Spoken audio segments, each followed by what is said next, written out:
Some people board a cruise expecting sunshine, seafood, and serenity. Others show up ready to file a complaint because the ocean smells too oceany. That's the problem with humanity at sea. Put enough strangers on a floating buffet, and suddenly you've got adults arguing with the horizon, demanding refunds from dolphins, and insisting the captain turn the waves down.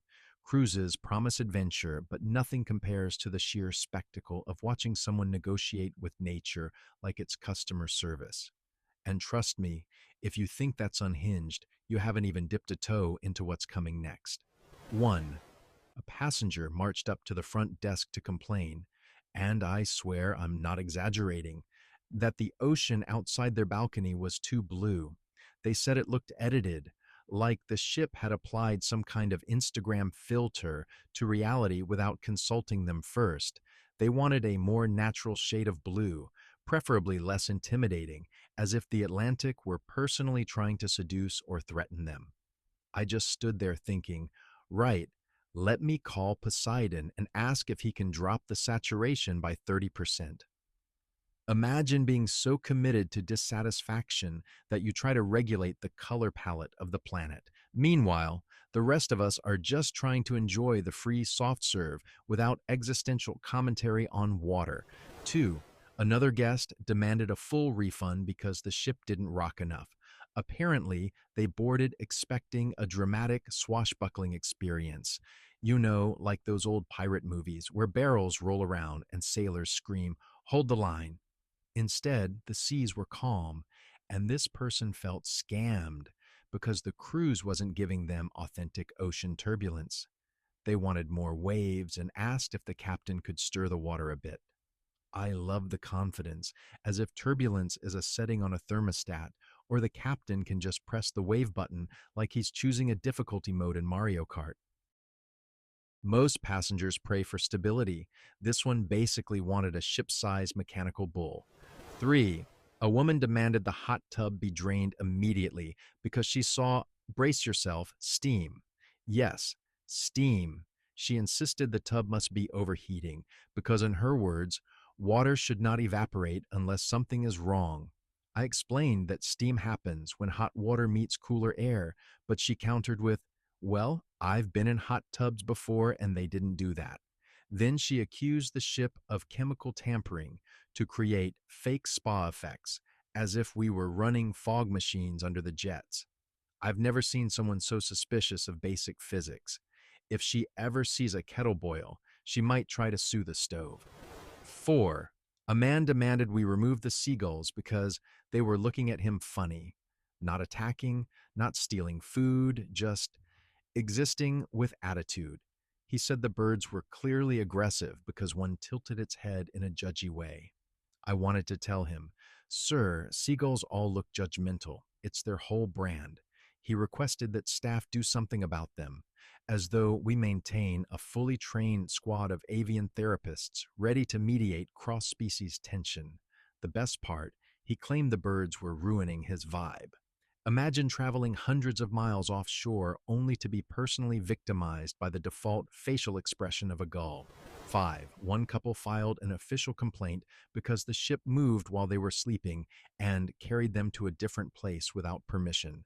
They acknowledged it was, in fact, a cruise ship, and yes, cruises generally relocate you, but they still believe the passengers should approve each movement beforehand, like signing off on UPS deliveries. They said waking up in a new port felt invasive, as if the ship had kidnapped them. I tried to explain that transportation is the entire business model here. Still, they insisted the captain should send movement notifications, maybe even ring a bell first. Truly, nothing says vacation like treating nautical travel as an opt-in feature. 6. One guy spent 20 minutes yelling because there were too many stars in the sky, which made it distracting to sleep. My man discovered astronomy and immediately tried to return it. He wanted the crew to dim the outdoor lights, not to reduce glare, but to reduce the number of visible stars. That's not how light works, but he was extremely confident.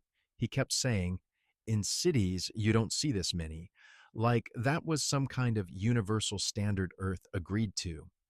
I explained we were in the middle of the ocean, far from light pollution. He squinted at me like I was lying. I didn't know how to tell him the Milky Way wasn't under our jurisdiction. 7. Someone complained that the buffet was too open because they could see other people eating. They wanted private buffet booths, which defeats the purpose of a buffet, but we're too far into society's decline to argue semantics. They said seeing strangers scoop mashed potatoes was emotionally overwhelming and destroyed the intimacy of the dining experience. I mean, if anything is destroying intimacy, it's the 11 p.m. taco bar, not human visibility. They insisted the buffet should operate like mysterious hands in a wall passing food through a slot. Essentially, they wanted a cruise ship run like a medieval plague quarantine kitchen. 8. Another passenger demanded compensation because the ocean breeze kept trying to steal her hat. Most people would simply take off the hat, not this icon. She said the ship should adjust its angle to avoid wind entirely, as though we're dodging cosmic drafts, like turning a couch away from a window. She treated the wind like a rude employee we needed to discipline. My favorite line: I paid for relaxation, not aerodynamic interference. She filed this complaint in writing with a straight face. Somewhere, Newton's laws quietly wept. 9. A man visiting the onboard gym demanded we lower the treadmill speed because it was too fast at 0. He demonstrated by stepping on the stationary belt, wobbling, and insisting it was moving slightly. Sir, that's just balance. That's your own legs confused by gravity. He grew increasingly convinced the machine was tricking him and threatened to sue for mechanical sabotage. When we offered to show him how to adjust the settings, he refused because gym equipment should adapt to the user, like smart TVs. I wanted to say, if treadmills adapted to the user, most of them would be couches. 10. A woman complained that the ocean was blocking her view of the horizon. Read that again. The ocean was blocking her view of the horizon. She believed the water should be lower, so she could see more of the distance. I stared at her like she'd personally declared war on geometry. She even pointed to a picture in a brochure and said, "See, it looks flatter there." I told her that photos often use wide lenses. She responded, "Well, that's misleading advertising. If we ever figure out how to lower the sea level for one person's convenience, we're shutting the whole planet down." 11. One man stormed into guest services, furious that the ship was following him. In his mind, every port we visited was specifically chosen to trace his trajectory, like we were a giant nautical stalker. I explained very gently that the ship goes where the itinerary says. He insisted the captain reroute immediately because he didn't want to be predictable. Not for safety reasons, for mystique. According to him, people shouldn't know where I am. Sir, nobody does. Calm down. You're not the world's most wanted man. You're in line at the omelet station with a lanyard full of drink coupons. 12. A family complained that the pool water was too wet. Their exact words: "We expected something more controlled. This water feels watery." They said it splashed too easily, moved too freely, and didn't behave like regular pool water. I said, "Do you mean less water?" They said yes. They wanted a pool so that felt more stable, which is one step away from asking for a pool made of jello. The ocean is 50 feet away, literally trying to climb into the boat, and this family is filing paperwork because water dared to move. 13. Someone demanded we turn the ship around because their friend on land said the sunset looked prettier from their angle. They believe sunsets should be standardized like they come with swatches. They asked if the captain could rotate the ship to the correct aesthetic setting. I wish I were kidding. They were genuinely upset that their Instagram photo wouldn't match someone else's. They even accused the ship of ruining golden hour. Imagine thinking the sun, a flaming cosmic monster the size of your deepest insecurities, is deliberately disrespecting your photography. 14.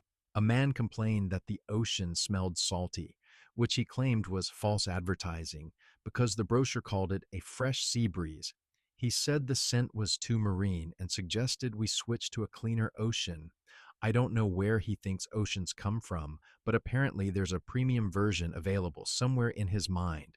Maybe the gluten-free ocean? He insisted we treat the water to remove the salt smell. I told him that would technically be desalination. He looked betrayed, as if I'd revealed a government secret. Sir, the ocean is not a scented candle. You don't get to pick Ocean Breeze Light 15. One couple complained that the night sky was too dark.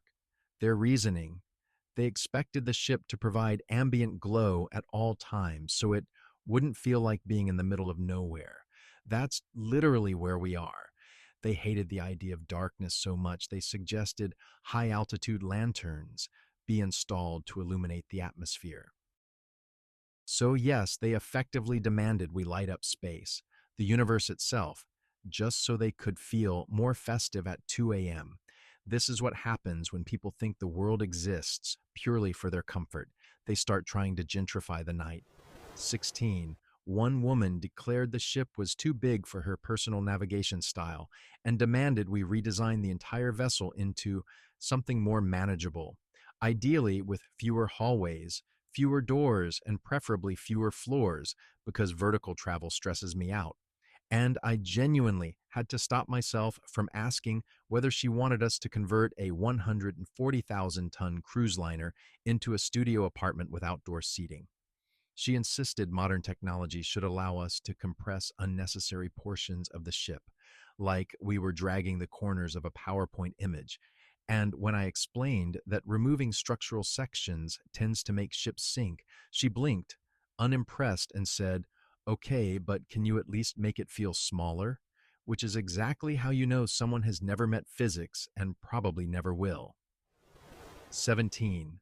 A man complained that a dolphin jumped near the ship and made eye contact with him in a mocking tone, which he believed counted as harassment, and he demanded the crew issue a formal reprimand to the dolphin population, suggesting we enforce some behavioral expectations. Like we're the HR department of the ocean, he said the dolphin's jump was aggressive bragging about its athleticism, which deeply offended him because he personally can't jump that high. And I had to stand there explaining that wild dolphins do not take performance notes, nor do they craft psychological warfare strategies tailored to individual passengers, but he remained unconvinced, insisting the dolphin knew exactly what it was doing, and that he refuses to be disrespected by aquatic mammals ever again. Shiba. A woman accused the ship of time manipulation because the clocks changed when we crossed a time zone, and she demanded we pick one time and commit to it, as though the planet should abandon rotation to make her schedule less confusing. She said she felt temporal betrayal when her phone updated automatically and insisted we reimburse her for the hours she lost, which she planned to use later, like rollover minutes from a 2003 cell phone plan. I tried explaining the concept of global time standards, but she stared at me like I'd just introduced a cult, then asked if other cruises also tamper with time, or if it's just this one, and honestly, if she ever discovers that airplanes land at different times than they take off. Her entire worldview might detonate. 19. A couple complained that their balcony didn't feel private because they could see another ship on the horizon, miles away, and they insisted we remove the other ship from view, preferably by telling them to go somewhere else. Like we have jurisdiction over the entire ocean, they claim the presence of other human beings anywhere within a several-mile radius ruined the romantic isolation promised in the brochure, which, for the record, made zero such promise unless they interpret open water as a VIP lounge. They asked if we could install curtains outside the ship to create a more secluded vibe, and I had to explain that you cannot drape the Atlantic Ocean like a shower rod, though I'm sure they'd have requested gold tassels if we could. 20. A man demanded a refund because the moon didn't look as big in person as it did in the brochure photography, and he insisted the cruise company used enhanced lunar imagery to inflate his expectations. He lectured me about truth in marketing as if we personally control the celestial bodies for aesthetic consistency, and said the moon was farther away than advertised, which is not a complaint I ever expected to hear outside a conspiracy forum. When I explained lenses and exposure, he said, "Well, you should have warned me." Like a full disclaimer about lunar size perception should be printed at check in, and he concluded by declaring the moon underwhelming and needs work, which is a fascinating performance review to give a 4.5 billion year old rock. 21. A guest complained that the ship's wake, the literal trail of water behind us, was messy and asked if we could make it neater because the ocean looked disrupted, as if we're supposed to glide across the sea like a Roomba in eco mode. They said the wake ruined the natural symmetry of the ocean, which is a bold stance considering the ocean frequently throws hurricanes at us without warning. They truly believed there must be a quieter, smoother setting, like the ship comes with low impact swim strokes, and insisted the disturbance was disrespectful to marine aesthetics. So I guess they think we should request stylistic guidance from the waves before moving. 22. A man stormed up to complain that the ice in his drink was melting too quickly and insisted the outdoor temperature should be adjusted immediately because he didn't pay for rapid thawing. And I tried to gently explain that sunlight tends to warm things, including beverage ale, but he countered with, "Well then, don't let the sun hit me," which I guess was a request to reposition the sun or install a ship-sized sun visor. He proposed the crew rotate the vessel so his cocktail would remain perfectly chilled, as though our priority is managing the climate conditions of one man's mojito, rather than, navigating a giant floating hotel through open water. 23. A woman complained that the crew opening the gangway doors made the ship too windy on the inside, and she demanded we stop letting the outside in, which is an interesting interpretation of door function. She claimed the gusts disrupted her hair in ways unacceptable for vacation selfies, and suggested we install a buffer zone or wind pit, her term, not mine, to trap exterior air before it contaminates interior spaces. When I explained that air tends to move around, no matter what we do, she said, "Well then, you should redesign the ship so it obeys indoor regulations," as if we've been casually ignoring the wind laws all this time. I didn't tell her that the ocean occasionally sends wind through walls metaphorically just to flex. 24. A man accused the ship of moving too slowly at night, insisting the captain must be taking it easy, and claiming he could feel a lack of ambition in the engine, which is a sentence I still haven't recovered from. He said nighttime should be the fast part because people sleep and don't need scenery, so we should just gun it, ignoring the small details of maritime safety, physics, and not hitting things that exist in the dark. He then compared the ship to his car, which goes faster when I tell it to, and suggested the engine simply try harder, proving once again that some passengers think a cruise ship is basically a motivational speaker with propellers. 25. A woman complained that the onboard theater made her seasick because the actors wouldn't stop moving. And when I pointed out they were performing a musical, she said they should stand still when the ship is rocking to balance the energy, like the cast's choreography should counteract gravity.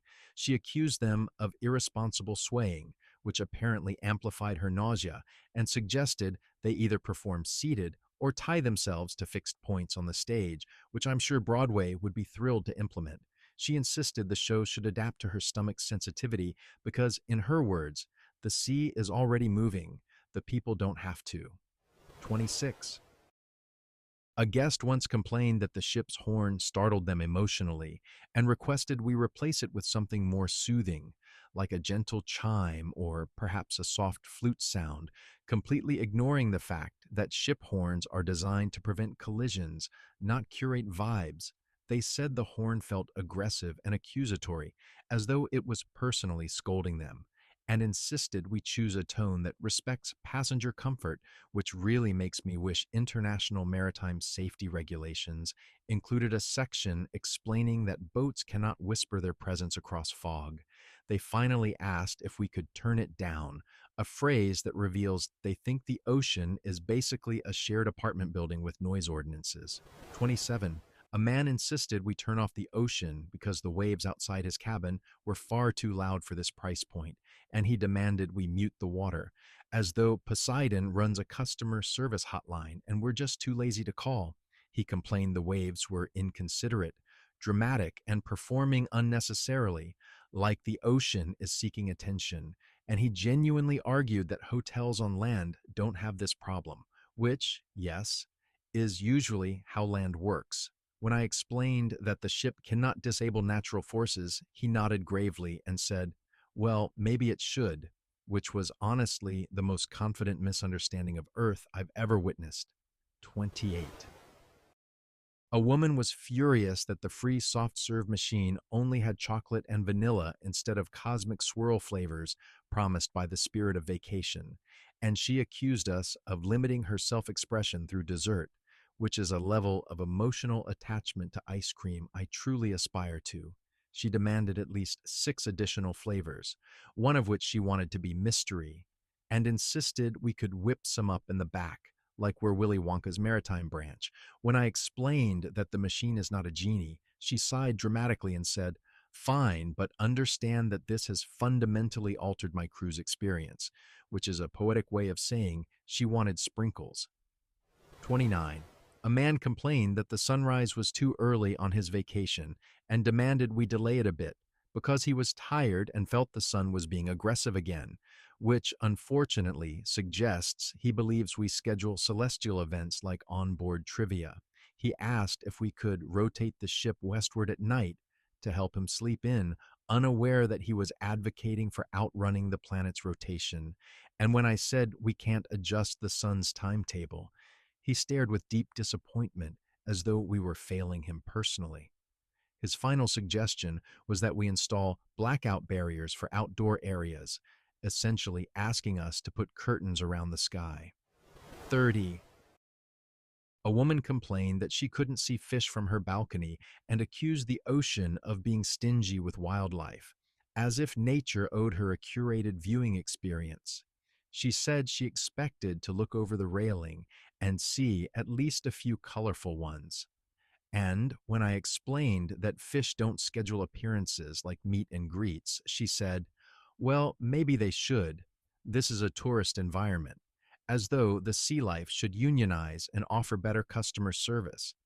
She then asked if we could attract some with food, which is how you get seagulls and lawsuits, not a tropical aquarium. She ultimately left disappointed, certain the ocean was hiding fish out of spite. 31. And finally, the reigning champion. A passenger demanded the captain return the ship to the port we had just left because they forgot to buy a souvenir magnet.